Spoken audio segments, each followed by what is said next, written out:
Nah, ini sudah fokus ke model analisis data yang terkait nanti dengan aplikasi itu, ya. Nah, ternyata dari berbagai referensi mengenai cara analisis data antara satu penulis dengan penulis yang lain itu berbeda-beda. Nah, ini yang menunjukkan bahwa metode kualitatif itu bersifat artistik. Jadi tidak seperti di kuantitatif, kalau judulnya komparasi itu sudah pakai retest atau ANAVA. Kalau judulnya pengaruh, pakai korelasi regresi. Jadi itu sudah baku, tapi kalau di kualitatif ternyata tidak, maka akan diberikan analis data yang paling dikenal menurut Miles and Huberman, ada dari Spradley, ini seangkatan tahun 80-an bukunya. Lalu ada Criswell, sudah tahun 95-an, dan ada model yang lain yang berbeda. Nah, ini kalau Miles and Huberman ini sifatnya antara pengumpulan data, data display, dan kesimpulan itu interaktif. Jadi tidak hanya berhenti dalam satu periodisasi. Setiap penelitian akan mengumpulkan data. Dan pada tahap Grand Tour Observation, pada saat penjelajahan itu akan diperoleh data yang banyak sekali. Oleh Bogden akan memperoleh data satu gudang data. Nah, data yang banyak itu kan belum punya makna.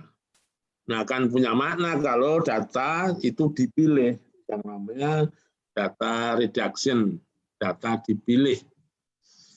Mungkin dipilih yang baru atau dipilih yang mempunyai makna, dipilih yang terkait dengan apa yang akan diteliti. Jadi mereduksi data itu adalah mengurangi data. Dari data yang satu keranjang dikurangi menjadi sedikit.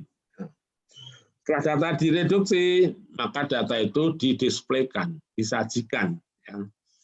Jadi seperti apa gambaran data yang telah direduksikan itu.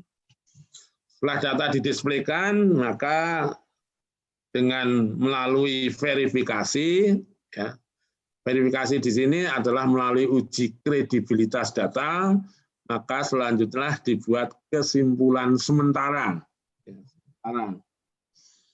Nah, kesimpulan sementara itu akan diulang secara berlanjut untuk membuktikan kembali apakah data yang diperoleh itu merupakan data yang kredibel dan sudah menjadi data yang konsisten. Ini buku paling awal dan paling banyak dikutip oleh mahasiswa dalam analisis data kualitatif. Nah, yang kedua, ini analisis data menurut Spradley. Kalau menurut Miles and Huberman tadi belum mampu menunjukkan data itu secara spesifik. Di sana itu masih global. Data collection, data reduction, data display, verification, dan conclusion. Itu masih sifatnya umum. Nah, tapi kalau ini Spradley sudah mengklasifikasikan pada tahap peneliti dari lapangan melakukan penjelajahan umum, peneliti mampu mendapatkan gambaran umum tentang objek yang diteliti. Di sini sudah menemukan domain dengan Grand Tour dan Mini Tour Observation.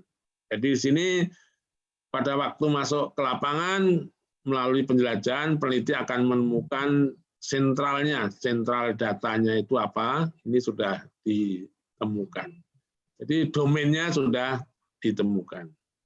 Nah, dari domain itu, peneliti akan melakukan analisis taksonomi. Analisis taksonomi itu berarti domain yang telah dipilih melalui reduksi dijabarkan ke yang lebih rinci untuk mengetahui struktur internalnya, dilakukan dengan observasi terfokus. Ya. Jadi di sini sudah menjabarkan domain ke dalam taksonomi. Nah, yang ketiga ini adalah sudah analisis komponensial. Ini peneliti sudah menemukan ciri spesifik pada setiap struktur dengan mengkonstruksi dengan elemen-elemen yang lain. Ini sama-sama dengan warna coklat, nah, tapi peneliti sudah mampu menemukan bahwa coklat yang dicangkir satu itu teh, dan coklat yang dicangkir lain itu kopi. Artinya sudah sampai pada tahap yang lebih spesifik. Nah, ternyata yang terakhir dari yang ditemukan itu peneliti melakukan analisis tema budaya. Di sini peneliti sudah menemukan hubungan antar domain dengan keseluruhan, dan selanjutnya disusun ke dalam suatu tema penelitian. Jadi ini di Spratly, analisis diawali dari batang tubuhnya yang besar, lalu ke cabang-cabangnya, membentuk ranting-rantingnya, sampai pada daun-daunnya. Jadi terstruktur ya, ini di Spratly. Nah, ini kalau di Creswell, ini data yang diperoleh adalah data mentah dari transkrip lapangan, ya, bisa dari foto, bisa dari kamera, dari tape. Lalu data tersebut organization and preparation data for analysis. Jadi data-data ini sudah disiapkan, nanti termasuk dalam atlas akan melakukan ini. Nah, data yang disiapkan itu selanjutnya akan dibaca oleh peneliti. Seluruh data itu dimaknai. Nah, setelah itu masuk coding. Jadi coding itu nanti bisa data-data yang sama diberi kode yang sama, data yang berbeda diberi kode beda, data yang bertentangan beda, data temuan baru beda. Sehingga dengan coding-coding nanti akan tepat untuk melakukan analisis. Kalau ini bersifat manual kan analisis, pertama menghasilkan tema, dan setiap tema itu diberikan deskripsinya, sehingga ditemukan antar interrelation tema. Dan setelah itu bisa juga hasil penelitian kualitatif untuk diberi makna dan disusun ke dalam satu tema. Nah, ini yang menyantumkan coding adalah di bukunya, karena di sini sudah melakukan analisis kualitatif dengan software. Ada model yang lain, analisis data itu seperti menyaring. Jadi pada tahap pertama peneliti memperoleh data yang banyak. Nah, disaring itu adalah di reduksi. Dari reduksi itu nanti menghasilkan suatu temuan. Nah, ini model lain yang menurut saya lebih mudah dipahami dan terkait dengan analisis nanti. Peneliti dalam masuk objek akan menemukan potret, ya, potret dari seluruh data.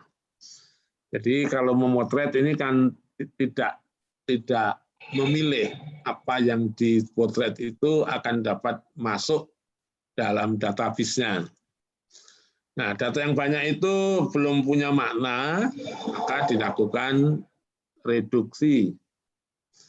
Nah, reduksi di sini adalah memilih data tadi yang dianggap baru, dianggap penting. Nah, direduksi ini akan menghasilkan huruf besar, huruf kecil, lalu angka dan simbol-simbol. Ini artinya yang lain itu tidak dipakai. Yang dipakai adalah yang hasil reduksi. Berdasarkan reduksi, maka peneliti melakukan classifying, mengklasifikasikan data. Nah, dari reduksi itu, klasifikasi data dapat berbentuk kelompok huruf besar, menjadi kelompok huruf kecil, menjadi kelompok angka dan kelompok simbol. Ya, jadi ini penelitian kualitatif sudah sampai pada tahap mengklasifikasikan data. Bisa terjadi penelitian itu hanya sampai klasifikasi data. Tapi klasifikasi data belum mampu membentuk suatu konstruksi temuan. Belum mampu membentuk hipotesis. Oleh karena itu, peneliti melakukan konstruksi. Konstruksi adalah suatu kaitan, ya. Konstruksi kan kaitan satu sama lain dalam satu konstruksi. Nah, untuk mengonstruksi ini peneliti menggunakan teori tertentu sehingga dapat mengkonstruksi hubungan antara huruf besar, huruf kecil, angka, dan simbol-simbol. Jadi hasil penelitian kualitatif ini telah menemukan bahwa yang mempengaruhi simbol itu adalah kelompok huruf besar dan huruf kecil. Nah, ternyata angka-angka ini tidak berpengaruh terhadap hasil yang akhir. Jadi tadi disampaikan peneliti kualitatif itu perlu teori satu untuk mereduksi. Jadi mereduksi pun kalau nggak punya teori tentu salah mereduksi, salah memilih. Klasifikasi pun juga perlu teori. Kalau nggak punya teori nggak bisa mengklasifikasikan. Apalagi sampai konstruksi. Nah, in vivo atau Atlasti nanti akan mampu juga untuk melakukan kegiatan ini sampai mengkonstruksikan hal-hal yang paling rumit. Ya. Jadi bekerjanya juga sudah pakai logika dari segi alatnya itu. Ini sebenarnya analisis yang lebih sederhana dari suatu konteks yang kompleks. Tapi prinsipnya adalah data collection, data reduction, data classification, dan konstruksi.